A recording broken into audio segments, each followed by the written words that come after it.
Are you ready for some more vital skills that you're going to need if you want to be a successful influencer? Stay tuned.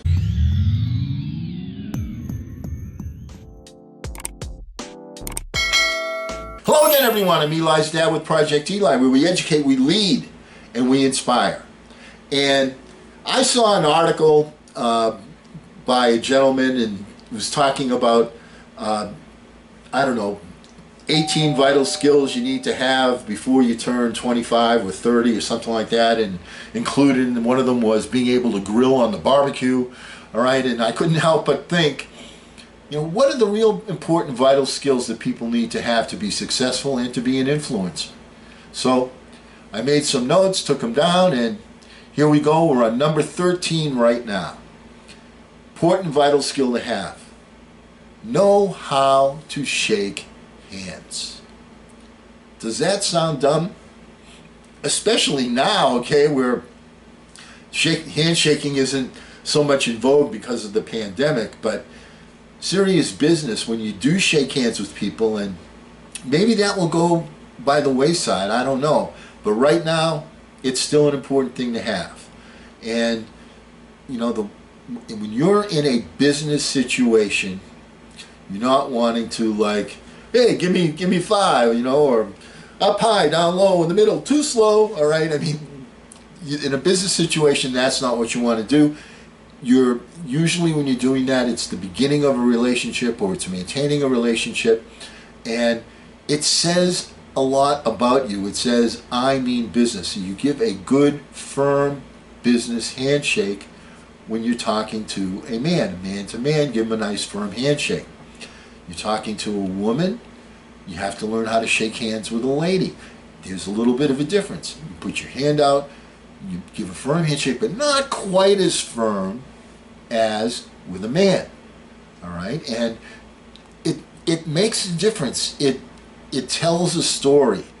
It creates an identity for you. People are always making judgments. The first thing they see, and we've already gone over this, is how you dress. Next thing is your greeting and how you shake hands.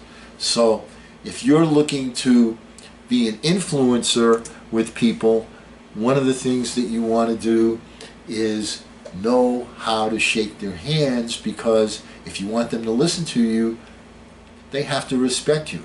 So, I played basketball. I know all the handshakes, all right? I learned them all. One of my friends at college, when I first got to college, I didn't know him, all right? But by the time I was out of there, I knew how to do, all the different stuff that people do. But still, in business, don't take it lightly. The handshake is one of the first things that people will make a judgment on you, about you, the way you get it done. It says something about you. Right or wrong, understand that's how people make judgments. And you can ruin a relationship, you can ruin an opportunity by doing it incorrectly. So think about it. It matters. Next one, number 14. Know how to be patient. One of my favorite phrases, for lack of a better term, is it's important to be patiently impatient. What the heck does that mean? All right, patiently impatient. Patiently impatient means that you recognize that Rome isn't built in a day, but you want to keep the construction moving along. So the idea is that you recognize that you're on a staircase that leads to a building that's 100 stories tall, but you have to make progress one step at a time. So you have to be patient with the fact that, hey, I got a long way to go to get to the top of this building. And you want to be impatient where you say, come on, let's go already, let's go. I want to get up those stairs, I want to get up those stairs. So you have to set little goals for yourself every single day to be patiently impatient. But you have to have some patience. And the reason why I mention that is because, especially today, our world is dedicated to doing everything right now. You know, I want this right now. I get on the internet. I want this product right now. I want this service right now. And it doesn't always work that way. And it especially doesn't always work that way when you want to get things done. I mean, binge watching a TV show, you can do that, and you can watch a show. You spend the whole day watching one, you know, a whole year's worth of episodes of that particular show. Fantastic. But you're going to find that life isn't watching television. You're going to find that you have to take small steps. One small step for man to make the giant leap for mankind is not a giant leap. It's small steps. Think as just using that as an example. Going to the moon, they had to learn how to have the rocket with enough thrust so that it would leave the launch pad. Then they had to learn how to separate, you know, the different stages of the rocket. Then they had to learn how to fire the engine. Then they learned how to aim it. Then they had to learn how to slow it. I mean, there were so many different steps. They had to learn the docking of like the vehicle that was going to land on the moon versus the command module. I mean, all of the different steps that are involved in that. And it took, you know, we did it in an amazingly short period of time. President Kennedy's committed to the moon like in 1960 or 61, all right, and by 1969 we'd done that. That's a real short period of time, but think of all of the different steps we had to take so that we could put a man on the moon. Are your projects as difficult as putting a man on the moon? I don't think so, but the methodology is exactly the same. So you need to be patient, and you need to be patiently impatient. We are always moving forward. Number 15, know how to find something. You know, in today's times, the reality of the situation is there's so much more new knowledge. As a matter of fact, and you've heard me say this many times, right now as we're sitting here, every 2.5 to 3 years, the amount of knowledge on the planet doubles. Now, back in the 1800s, okay, if you were born around the time of, you know, Thomas Jefferson, it took about 25 to 30 years for information to double. So that essentially, the difference between you and your dad wasn't that much. I mean, the 25 years, okay, there was some changes involved, but they weren't like, you know, super significant changes.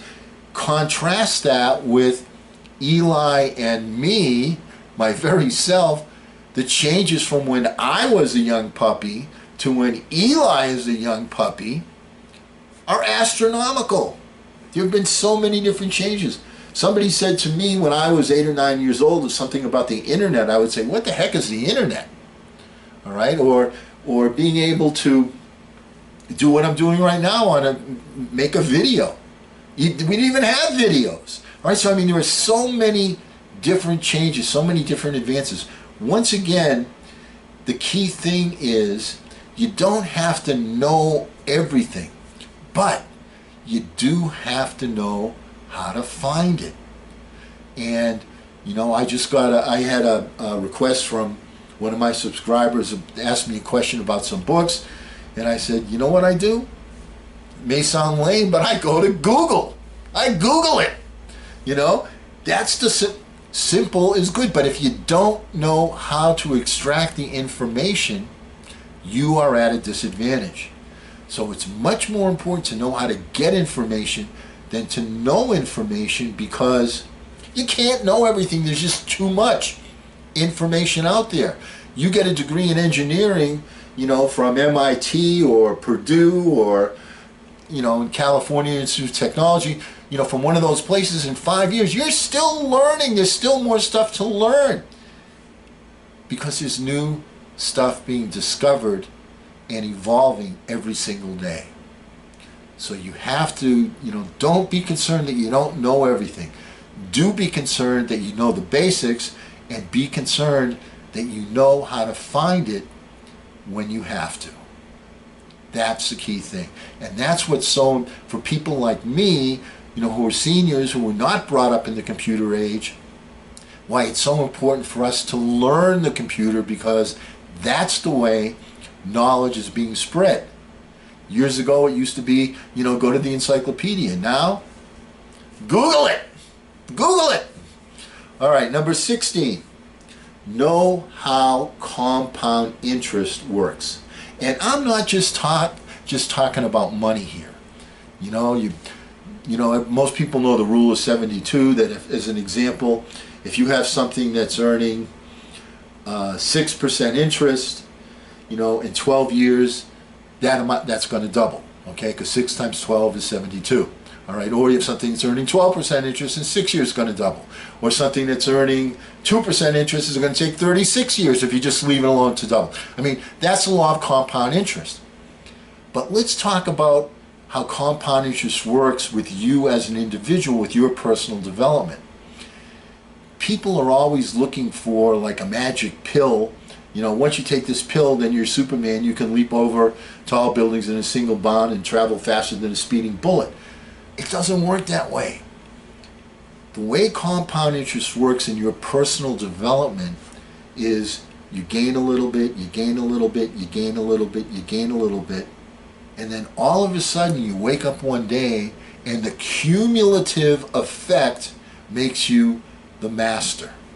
Now, I've learned that in several different vocations that I've had in my life. I'll give you a couple of examples. Right? First of all, as a teacher, you start off as a student teacher, and like you're studying more than the kids, and you're saying, how do I teach this, and so on and so forth, and then you become very good at it, and then you become, all of a sudden, you go from being, like I did, a substitute teacher to being the main teacher, and the respect level is significantly different. I found out the same thing in coaching. When I first started coaching basketball, I was the assistant coach in the varsity, and there I was, and I'd add 2 cents here and 2 cents there, and I would, tell the coach how many timeouts there were, and I'd work with the individual players on their footwork and so on. And I had a certain modicum of respect from the players. And then as I learned more, and I learned more strategy, and I learned how to communicate to the players, and I learned how to scout, and I learned all of those different things, all of the different drills that I learned, all of the different step-by-step things. And then one day I woke up and I was the coach, and people are calling me coach. The parents are calling me coach. Hey, coach! All right? It's a level of respect. And how does it happen? A little bit at a time, a little bit at a time, a little bit at a time. And then it accumulates, and all of a sudden, you're the man, you're the coach, you're the teacher. Does that make sense? So understand how compound interest works. It's a little bit, a little bit, a little bit, and then boom! You've made it. You've made it to that position. You've made it to that position of respect. So don't be discouraged if it's a slow road. Understand that it will compound and compound and compound, and then boom, you become the expert. Okay, gone over 16 vital skills, more to come. And remember, hey, don't ration the passion, fashion the passion. I'm Eli's dad.